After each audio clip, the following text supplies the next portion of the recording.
Өзбекстан Республикасы Министрлер Кабинетінің электр тармағы қожалығы объектілерін қорғау қағидаларын тасдиқлау хақындағы қарары.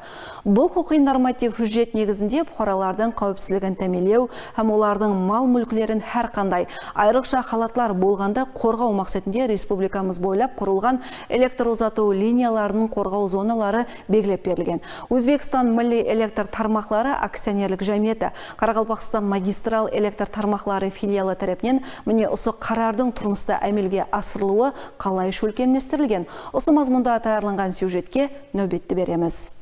Өзбекстан Милли электр тармақлары акционерлік жәмиеті Қарақалпақстан магистрал электр тармақлары филиалы бүгін күнде халқымызды үздіксіз электр энергиясымен тәмелеуде айрықша әхметке ие болған карханалардан.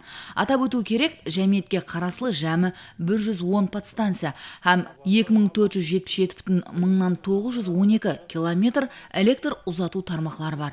Міне осы электр қожалығы тармақларын қорғау, сондай-ақ қызыл линияларға тұтасқан зоналарда һәм объектілердің қорғау зоналарында объект құру өлшемлері һәм шектеулерді анықтау тәртібін белгілеуші талаптарды актуаластыру мақсатында Өзбекстан Республикасы Министрлер Кабинетінің электр тармағы қожалығы объектілерін қорғау қағидаларын тасдиқлау хақындағы қарары қабыл етілген. Осы қарар негізінде бүгін күнде тиесілі қанегелер тарапынан жұмыстар алып барылып, бар болған электр ұзату линияларының қорғау зоналарында нызамсыз құрылмаларды құрудың алдын алу, бұл бойынша бұқаралардың түсініктерін бекемлеу істері тура жолға қойылған. Әйне осы қарарға тикар қорғау зоналары электр ұзату линияларының күшлену мұғдарына сәйкес тәрізде белгілеп берілген. Қарақалпақстан Республикасы бойынша электр ұзату хауа тармақлары саны 156 һәм әйне осы электр ұзату хауа тармақлары әтрапына нызамсыз түрде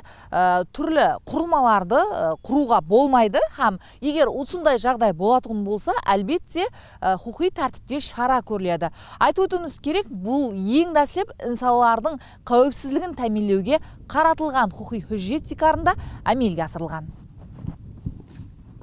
Өзбекстан Республикасы Министрлер Кабинетінің 2018 жылы 26 декабрь күнгі, яғни электр тармақлары қожалық объектілерінің қорғану қағидалары, яғни 10.50 салы қарары бойынша бұның тикарғы мақсет һәм вазипаларына келетін болсақ, тикарғы мақсеті бұл электр тармақларының қорғану зоналарын шөлкемлестіру, бұл жерде электр тармақларында жұмысларды қауіпсіз алып баруын тәмелеу есептелінеді.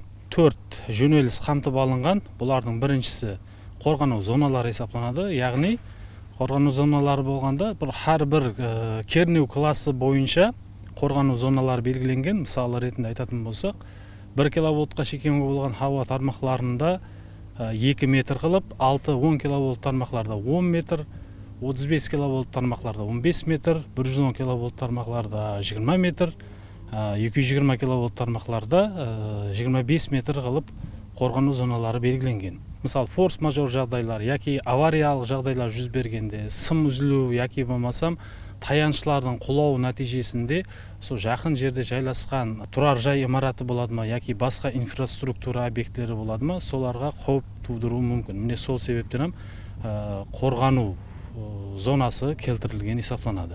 Электр тармақлары бұл стратегик объект есептелінеді. Яғни бұл зоналарда алып барылатын әрқандай жұмыс электр тармақлары, яғни электр тармақ карханаларымен келісілген халда алып барылу керек. Тикарғы 10.50 салы қарардың мазмұны сол. Нөкс қаласында 32 һәм 110 киловольтлық күшленуге ие болған линиялар бар. Міне осы электр ұзату хауа линияларына жүда жақын, яғни қарар негізінде белгіленген аралыққа бойсынбастан объектілерді құру қадаған, һәм осы әтрапта жүда ұзын өсетұғын көп жылдық тереклерді егуге де тыйым салынған. Қанегелердің мағлұматына қарағанда осы күнге шекем міне осындай нызамға бойсынбастан әрекет еткен 60-тан астам бұқараларға тиесілі шара қолданылған. Сол орында бұқараларымыздан ілтимас етіп қалатын едік. Әрбір құрылажақ болған тұрар жай имараты болады ма, яки көшпес мүлік объектіне салудан алдын, бұл егер сол аймақтан жоғары кернеулі тармақлар өткен болатығын болса, бұны ең шеткі сымнан есептелген халда сол жоғарыда айтып өтілген 10.50 салы қарардың бәнділерін тәмелеген халда құрылыс һәм басқа жұмыстарды әмелге асыру сұраған едік. Бұл қарар бұлардың бәнділерінің орыланбауы яки бұзылуы бұл турдан туры сол нызамсыз түрде салынған деп есептелінеді. Һәм суд жоғары тұрушы хакимиятлар тарапынан бұл құрылған имарат яки тұрар жай имараты боладымы бұзылуына алып келуі мүмкін һәм низамлы түрде шара көрінуіне алып келуі. Бүгінгі күнде Қарақалпақстан Республикасында, яғни Қарақалпақстан магистральдік тармақтары филиалында жамы 2500-ден астам километр линиямыз бар, 110-220 киловольтлы. Міне осы қорғану зоналарында жамы бүгінгі күнге шекем 65 дана осындай низам бұзушылық халатлары анықланды. Бұл бойынша жоғары тұрушы органларға жазба түрде мәлімдемелер кірткенбіз һәм тиісті тәртіпте шаралар көрілді. Магистрал электр тармақлары филиалларына қарасыл болған электр тармақларының қорғау зоналарында 2026 жыл 5 январ күніне шекем анықланған низамсыз құрылмалар саны 1095-ті құраған. Демек, қарардың тұрмысымыздағы әхметін тереңнен сезіну әрбір бұқарадан талап етіледі. Қауіпсіздікті тәмелеу үшін электр ұзату линиялары, қорғау зоналары талапларын білу ешбіріміз үшін артықшалық етпейді.